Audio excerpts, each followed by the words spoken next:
আমার পরিবারের অনেকেই আমার হাতের এইভাবে চাল কুমড়ো ভাজিটা ভীষণ পছন্দ করে। হ্যালো এভরিওয়ান, আসসালামু আলাইকুম।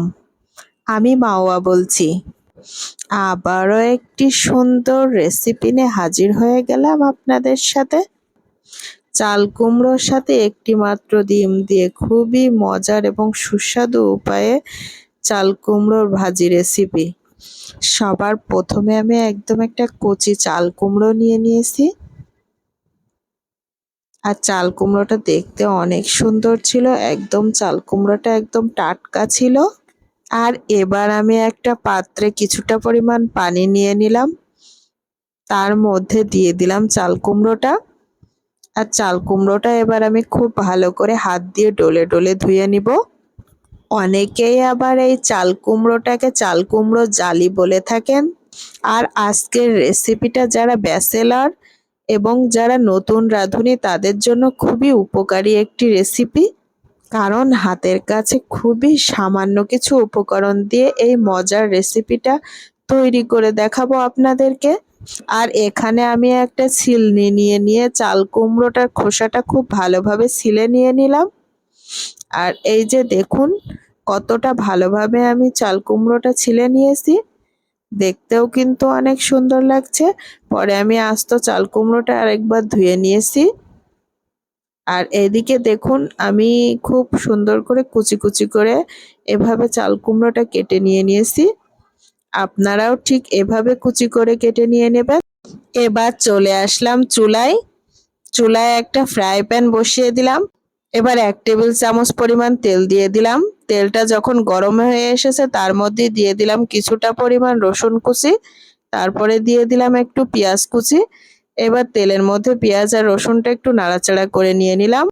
এবার কুচি করে রাখা চাল কুমড়াটা দিয়ে দিলাম। এবার দিয়ে দিলাম 1 চামচ পরিমাণ হলুদ, দিয়ে দিলাম স্বাদ মতো লবণ। আর এবার খুব ভালোভাবে সবকিছুর সাথে আমি মিক্সড করে নিব খুন্তি দিয়ে নেড়েচেড়ে। আর এবার একটু দিয়ে দিলাম স্বাদ মতো ঝাল, কিছুটা পরিমাণ কাঁচামরিচ কুচি কুচি করে কেটে নিয়েছি। আর এদিকে এবার খুব ভালোভাবে একটু নেড়ে নেড়ে দিতে হবে যাতে নিচে লেগে না যায়।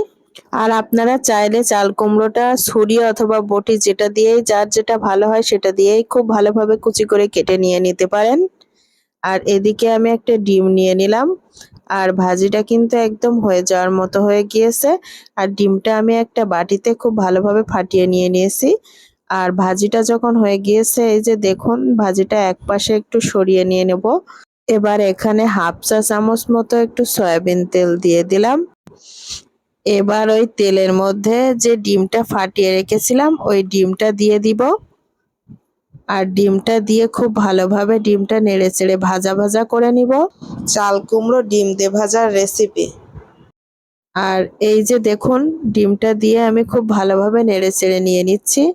আপনারাও কিন্তু অবশ্যই এভাবে একটু ডিমটা দিয়ে নেড়েচেড়ে নেবেন। আর নিয়ে এবার সমস্ত ভাজিগুলোর সাথে ডিমটা মিক্সড করে দিব। দিয়ে এক 1 থেকে 1.5 মিনিটের মতো একদম নরম আঁচে একটু নাড়াচাড়া করে নিব,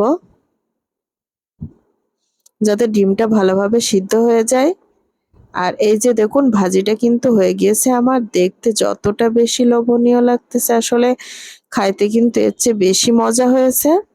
আর এই যে আমি গরম ভাতের সাথে এটা আমি নিয়ে নিয়েছি দুপুরে খাওয়ার জন্য। আর এবার আমি খাবো। আর দুপুরে যখন গরম ভাতের সাথে আমি এই ভাজিটা খেয়েছি আসলে ভীষণ মজা হয়েছিল এই ভাজিটা। আর আপনারা কিন্তু অবশ্যই এভাবে একদিন ট্রাই করবেন।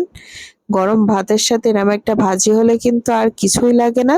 এই ভাজিটা আপনি পরোটা অথবা রুটির সাথেও খেতে পারেন। সবাই ভালো থাকবেন আর আমাদের জন্য বেশি বেশি করে দোয়া করবেন। আল্লাহ হাফেজ।